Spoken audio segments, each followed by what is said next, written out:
इसी विजन की 2 अगस्त की डेली करंट अफेयर्स की मैगजीन है। तो चलिए आज की फर्स्ट न्यूज़ स्टार्ट करते हैं। Government proposes to amend the mines and mineral development and regulation act MMDR 1957। तो गाइस ये जो न्यूज़ हमारी एनवायरनमेंट के अंदर कवर होगी। तो अगर MMDR के एक्ट अंदर करते क्या है, ये एक लॉ है जिसके अंदर हमारी कंट्री में जितने भी माइंस एंड मिनरल्स हैं उनको हम रेगुलेट करते हैं, इंक्लूडिंग कोल एंड लिग्नाइट। ठीक है, इस एक्ट को अमेंड किया गया था रिसेंटली 2015 में, 2020 में, 2021 में, सो दैट जो भी इसके मतलब इनके एक्सप्लोरेशन के अंडर का एरिया है उसको इंक्रीज़ कर सकें, मिनरल प्रोडक्शन बूस्ट कर सकें और ज़्यादा स्टेट्स को रेवेन्यू उससे कमा सकें। अब ये जो अमेंडमेंट्स हमने प्रोपोज किए हैं इनके क्या क्या हाईलाइट्स हैं। सबसे पहले एक न्यू पार्ट डी को क्रिएट किया जाएगा, that is a critical and strategic mineral.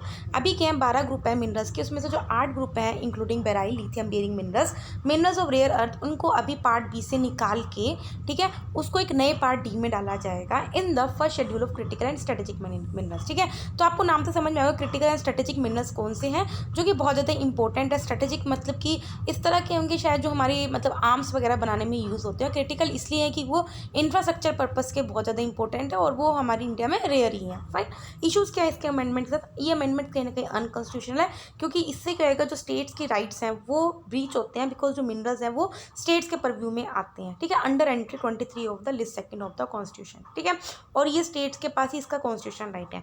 इसके अलावा इन प्रपोजल्स की वजह से क्या होगा, जो स्ट्रेटेजिकली इंपॉर्टेंट मिनरल्स हैं उसको लोग मिसयूज़ भी कर सकते हैं, जैसे यूरेनियम।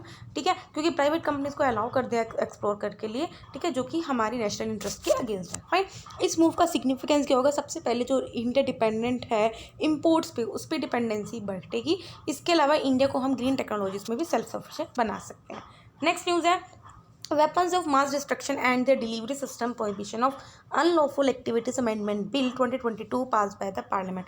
तो गाइस ये जो न्यूज़ है ये इंटरनल सिक्योरिटी इन सब में कवर होती है। 2022 का बिल है, उसने अभी क्या किया है, weapon of mass destruction act 2005 को अमेंड किया है, जिसके अंदर हमने क्या किया है, जो भी अनलॉफुल एक्टिविटीज़ हैं, मतलब अगर आप इस तरह का कोई वेपन बना रहे हो, मैन्युफैक्चर कर रहे हो, ट्रांसपोर्ट कर रहे हो, ट्रांसफर कर रहे हो, उसको प्रोहिबिट किया है। ठीक है, ये बिल के अंदर ये है कि कोई भी पर्सन इवन की फाइनेंशियली भी किसी को सपोर्ट नहीं कर सकता इस एक्टिविटी के लिए जो भी वेपन ऑफ मास डिस्ट्रक्शन से रिलेटेड हो या उसके डिलीवरी से रिलेटेड। फाइन, इसके अलावा इसके अंदर ये भी कि हमें लोगों को प्रिवेंट करना है कि वो ऐसी एक्टिविटीज़ को फाइनेंस ना करें, और अगर कोई कर रहा है तो सेंट्रल गवर्नमेंट क्या कर सकती है, उस पर्टिकुलर बंदे के भी एसेट्स को फ्रीज कर सकती है, सीज कर सकती है। ठीक है, अब आप देख सकते हो क्या क्या इंटरनेशनल ट्रीटीज़ हैं या एग्रीमेंट्स हैं जो वेपन ऑफ मास डिस्ट्रक्शंस को कंट्रोल करते हैं। एक है जेनीवा प्रोटोकॉल 1925 जिसके अंदर केमिकल और बायोलॉजिकल वेपन्स को बैन है यूज़ करना। ठीक है, एक है biological weapon convention 1972 and chemical weapon convention 1992 जिसके अंदर वो बायोलॉजिकल केमिकल वेपन्स पे कॉम्प्रिहेंसिव अच्छे तरह से बैन रखता है।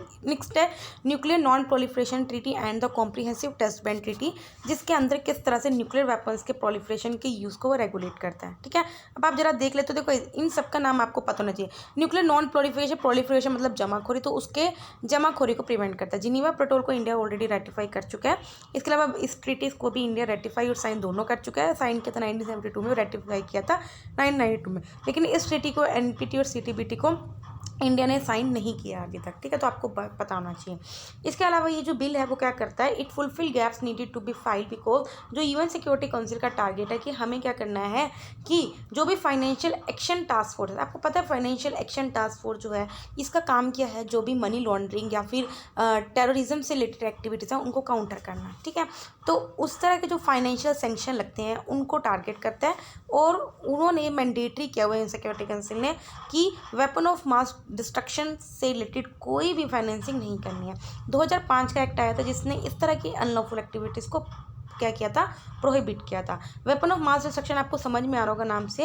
एज यूजल इसकी कोई मतलब एज जनरल इसकी कोई सिंगल डेफिनेशन नहीं है इंटरनेशनल लॉ में, लेकिन ये एक्सप्रेशन उन बायोलॉजिकल, न्यूक्लियर और केमिकल वेपन्स को कवर करता है जो मतलब कि बहुत बड़ा नुकसान पहुंचा सकते हैं। इंडिया ने 2005 में weapon of mass destruction act को डिफाइन किया था as a weapon of mass biological, chemical और न्यूक्लियर वेपन्स। फाइन, नेक्स्ट पढ़ते हैं हम नेक्स्ट न्यूज़ पे। Parliament passes the India Antarctica bill 2022, तो एनवायरनमेंट में कवर होगा। इस बिल से क्या होगा, हमारी अंटार्कटिका ट्रीटी को इफेक्ट मिलेगा। इसके अलावा convention on conservation of Antarctica marine living resources को भी and protocol and environment protection को भी।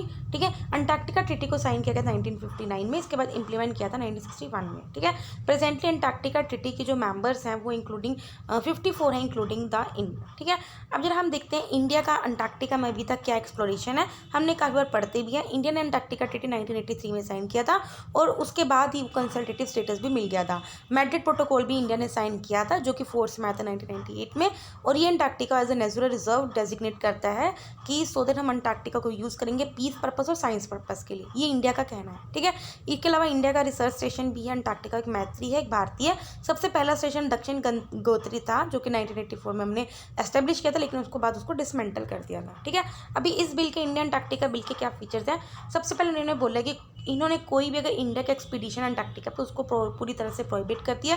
बिना परमिशन के आप कोई भी एक्सपीडिशन नहीं कर सकते, इवन कि आपको एक रिटर्न ऑथराइजेशन चाहिए किसी और पार्टी की टू अंटार्कटिका ट्रीटी। इसके अलावा क्या करता है, एक फंड को कॉन्स्टिट्यूट करेगा जिसको अंटार्कटिका फंड किया जाएगा, जिसमें अंटार्कटिका पे जितने भी रिसर्च वर्क होते हैं उसके वेलफेयर के लिए यूज़ किया जाएगा और अंटार्कटिका के एनवायरनमेंट को प्रोटेक्ट करने के लिए। फाइन, इसके अलावा इसने क्या बोला कि जो इंडिया की कोर्ट्स है जैसे हाई कोर्ट होगी, सुप्रीम कोर्ट होगी, उसकी जुरिस्डिक्शन भी अंटार्कटिका तक एक्सटेंड करती है और स्पेशली इसके अंदर एक स्पेशल पिनल प्रोविजंस भी रखे हैं। अगर कोई भी क्राइम होता है अंटार्कटिका कॉन्टिनेंट पे either by the Indian citizen, foreign citizen, जो भी इंडियन एक्सपीडिशन का पार्ट है। ठीक है, तो ये ध्यान रखना इंडियन एक्सपीडिशन का।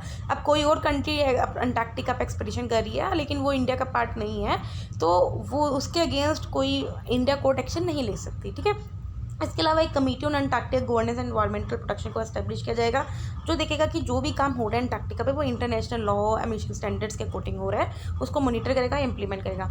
इसके अलावा प्रोहिबिट करता है माइनिंग, ड्रेजिंग एंड एक्टिविटीज़ जो अंटार्कटिका के एनवायरनमेंट को थ्रेटन करता है। फाइन, नेक्स्ट न्यूज़ है 5G spectrum auction ends with record bids of over 1.5 lakh crore. ठीक है, तो इतने दिन से हम देख ही रहे थे कि 5G स्पेक्ट्रम का ऑक्शन होना था, तो इसकी जो बिड हुई है वो नियर अबाउट 1.5 लाख करोड़ की हुई है। इंडिया का फर्स्ट एवर ऑक्शन है जो 5G स्पेक्ट्रम का, जो कि जियो एंटरप्राइज ने खरीदा है एज यूजल, क्योंकि सबसे रिच है।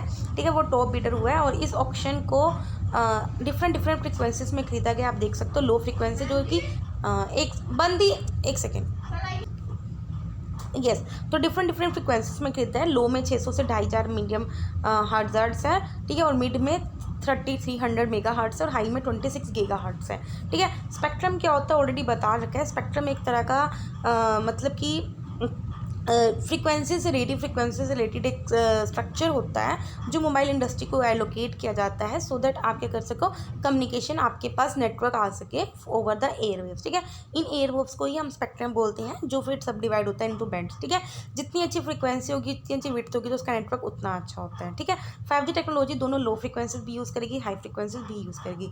3 तरह के स्पेक्ट्रम्स हैं फ्रीक्वेंसीज के लिए 5G, जो आपको बता चुकी हूँ मैं, लो, हाई एंड मिड। ठीक है, सब एक जो 1 गीगा हर्ट्स है, एक 1 to 6 गीगा हर्ट्स है और एक 6 गीगा हर्ट्स से ज़्यादा है।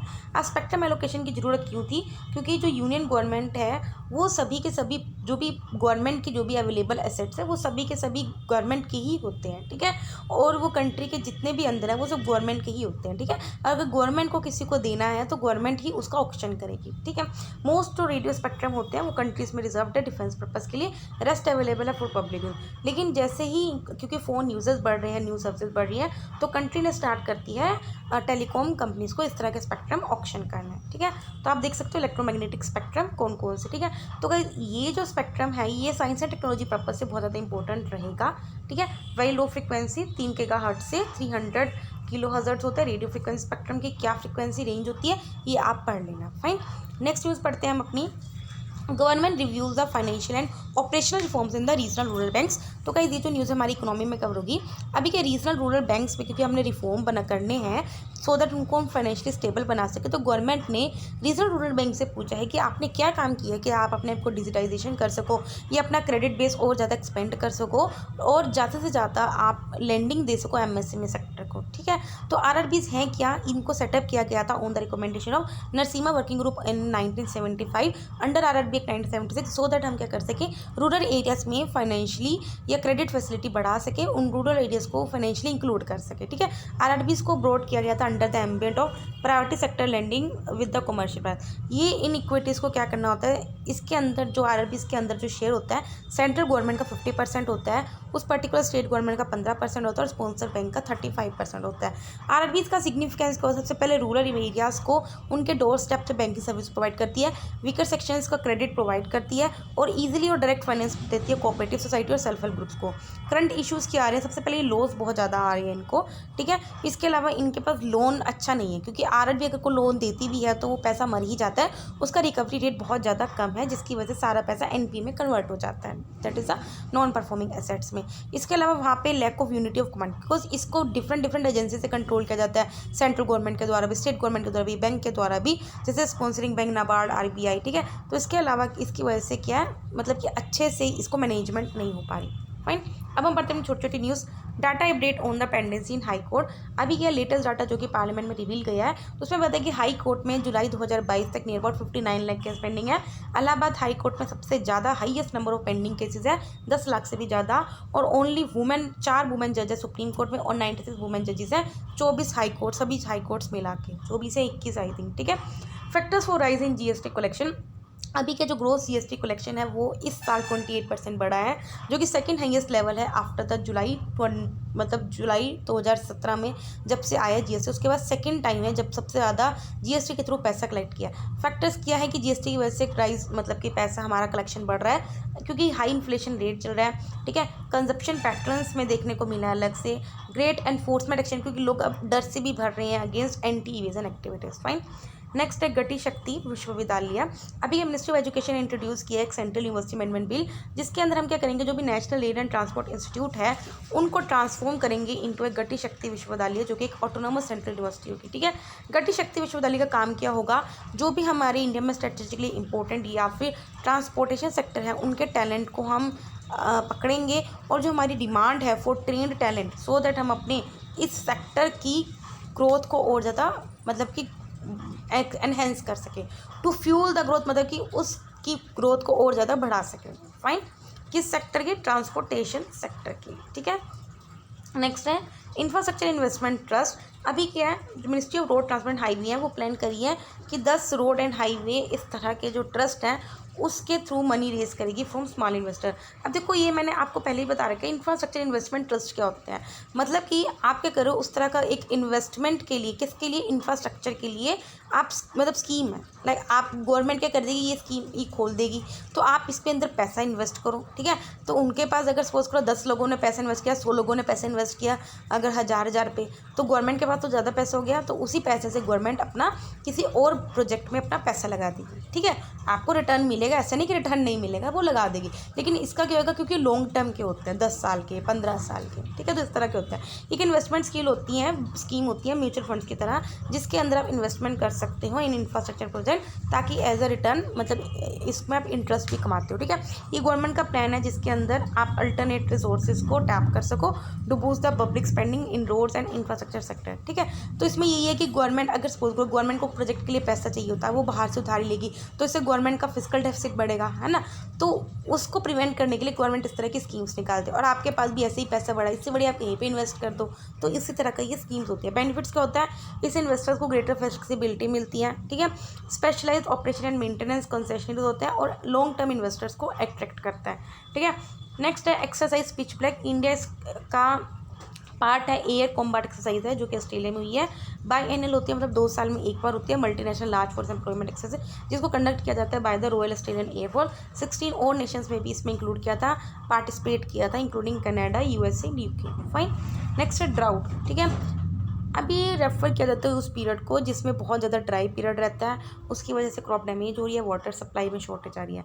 कब ड्रॉट को डिक्लेयर किया जाता है, मैन्यूल पब्लिश किया गया था मिनिस्ट्री ऑफ एग्रीकल्चर ने 2016 में, जिसमें 3 स्टेप अप्रोच वो यूज़ करती है। 2 मैंडेटरी इंडिकेटर होता है जब रेनफॉल नहीं आ रही हो या बहुत ड्राई हो रहा हो। ठीक है। 4 इम्पैक्ट इंडिकेटर होता है, एग्रीकल्चर पे अगर इफेक्ट हो रहा है, वेजिटेशन पे, ठीक है, सॉइल मॉइस्चर और हाइड्रोलॉजी। इसके अलावा फिर क्या करती है, states to conduct final field verification for judging the, फिर देखते हैं कि ड्रॉट की इंटेंसिटी कैसी है, सीवियर है या मॉडरेट है। एक बार ड्रॉट को डिटरमाइन कर लिया तो स्टेट गवर्नमेंट एक नोटिफिकेशन इशू कर देती है और बता देती है कि ड्राउट आ गया। ये नोटिफिकेशन 6 मंथ्स के लिए वैलिड होती है अनलेस डी नोटिफाइड अर्ली, ठीक है। इसके अलावा चैंडलर वूबल, इससे अर्थ ने अभी अपना स्पिन कंप्लीट कर लिया in 1.59 millisecond which is less than 24 hours on 29 June this year, ठीक है। साइंटिस्ट ने अभी तक समझ नहीं आया साइंटिस्ट को कि क्या रीजंस हैं अर्थ की रोटेशनल स्पीड में being attributed to the Chandler wobble, ठीक है। चैंडलर वोबल एक तरह का अर्थ के स्पिन के अंदर चेंज होता है ऑन इट्स एक्सिस, ठीक है। जैसे आपको पता है कि अर्थ 24 घंटे मतलब घूमती रहती है और अपना एक राउंड 24 घंटे में पूरा करती है, ठीक है। तो इसमें माना गया है कि इसने 29 जून को अपना स्पिन 24 घंटे से 1.59 मिली सेकेंड कम में पूरा किया, ठीक है। मतलब आप देख सकते हो 23 घंटे 59 मिनट्स 59 सेकेंड, बट 60वां सेकेंड पूरा नहीं हुआ, ठीक है। तो ये बात ही गई है। नेक्स्ट है असेस एंड बेनिफिट शेयरिंग। अभी क्या अबाउट 56.1% जो एप्लीकेशंस हैं उसको अप्रूव किए गए हैं नेशनल बायोडायवर्सिटी अथॉरिटी के द्वारा अंडर दिस स्कीम सिंस 2006, और ये बिटवीन किस किस ईयर, बिटवीन ईयर 2020-21 एंड 2021-22, ठीक है। बायोलॉजिकल डाइवर्सिटी एक्ट क्या करता है, जो भी कम्युनिटीज़ हैं from where the biodiversity has been access get a share from the benefits earn from the biodiversity, ठीक है। मतलब जो एरिया में कहाँ रह रही हैं तो वहाँ से वो अर्न कर सकें, ठीक है। एबीएस का असेस एंड बेनिफिट शेयरिंग का मतलब, जैसे सपोज करो आप किसी जंगल में, जैसे शेड्यूल्ड ट्राइब्स होते हैं, वो उस जंगल के सुरक्षा भी करते हैं, वहाँ के जानवरों की स्पीसीज उन सबको सुरक्षा भी करते हैं और उसके फॉरेस्ट प्रोड्यूस से अपना फ़ायदा भी अपने आप को मतलब असेस भी करते हैं और बेनिफिट भी करवाते हैं, ठीक है। तो ये एक तरह का वे होता है जिसके अंदर जेनेटिक रिसोर्सेज को असेस भी किया जाता है, किस तरह से जो यूजर्स एंड प्रोवाइडर्स हैं एग्रीमेंट पे पहुँचते हैं, किस तरह से वो आपस में एक दूसरे को इक्वली शेयर करके बेनिफिट्स को रह सकते हैं, ठीक है। इंडिया सिग्नेटरी है to the convention of biological diversity, जो रूल्स बनाते थे how to govern access and benefit sharing, fine. Next है नगर वन स्कीम, इसको लॉन्च किया 2020 में वर्ल्ड एनवायरनमेंट डे जो कि 5 जून को बनाया जाता है, जिसके अंदर 200 अर्बन फॉरेस्ट को डेवलप करना था अगले 5 साल में। इस स्कीम के अंदर हमें हर सिटी में मिनिमम 20 हेक्टर ऑफ फॉरेस्ट को क्रिएट करना है। इस फॉरेस्ट को या तो एग्जिस्टिंग फॉरेस्ट लैंड पे बनाओगे या फिर और वैकेंट लैंड पे जो कि अर्बन लोकल बॉडीज आपको ऑफर करेंगी। वन उद्यान एक बार एस्टेब्लिश हो गया तो उसको स्टेट गवर्नमेंट मेंटेन करेगी। इस स्कीम को फुली फंड किया जा रहा है बाय द कैंपा, तो ये वेरी इंपॉर्टेंट हो गया, that is the compensatory afforestation fund act, fine. Next है आर्कोलॉजिकल सर्वे ऑफ इंडिया। अभी क्या रेगुलर मॉनिटरिंग जो करती है वो आर्कोलॉजिकल सर्वे ऑफ इंडिया करती है। वो क्यों करती है, वो देखते हैं किसी भी हेरिटेज साइट को कोई क्लाइमेट चेंज की वजह से डैमेज तो नहीं हो रहा, ठीक है, या फिर किसी भी एटमॉस्फेरिक एजेंट या नेचुरल कॉजेज की वजह से किसी भी हेरिटेज साइट को इफेक्ट तो नहीं हो रहा।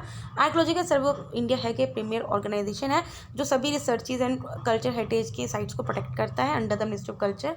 ये सभी आर्कोलॉजिकल एक्टिविटीज़ को रेगुलेट करता है एज पर the provision of ancient monuments and archaeological sites and remains act. इसके अलावा antiquities and art treasure act को भी रेगुलेट करता है। एट प्रेजेंट हमारी कंट्री में 3693 सेंट्रली प्रोटेक्टेड मॉन्यूमेंट्स है, तो ये आपको पता होना चाहिए। लास्ट न्यूज़ है president's colour award. Vice president ने एक प्रेस्टिजियस प्रेसिडेंट कलर अवार्ड दिया है तमिलनाडु पुलिस को। ये अवार्ड हाईएस्ट ऑनर बिस्टोर्ड होता है upon any military state police in recognition of its exceptional service for at least 25 years to the nation, ठीक है। मतलब एक्सेप्शनल अवार्ड होता है या हाईएस्ट ऑनर होता है जो किसी मिलिट्री या स्टेट पुलिस को हम देते हैं, ठीक है, जिन्होंने बहुत अच्छी सर्विस करी हो पिछले 25 साल में। इस कलर का मतलब क्या होता है कि एक इट इज़ एक्नॉलेज, ये डिपिक्ट्स करती है state of bravery, courage, commitment, professionalism, integrity and service to humanity. इसको हम पॉपुलरी राष्ट्रपति का निशान भी बोलते हैं, फाइन। तो गाइस ये 2 अगस्त के डेली करंट अफेयर्स कंप्लीट होते हैं। वीडियो अच्छी लगे तो लाइक करना, कोई डाउट हो कमेंट करना। तब तक बाय बाय, टाटा।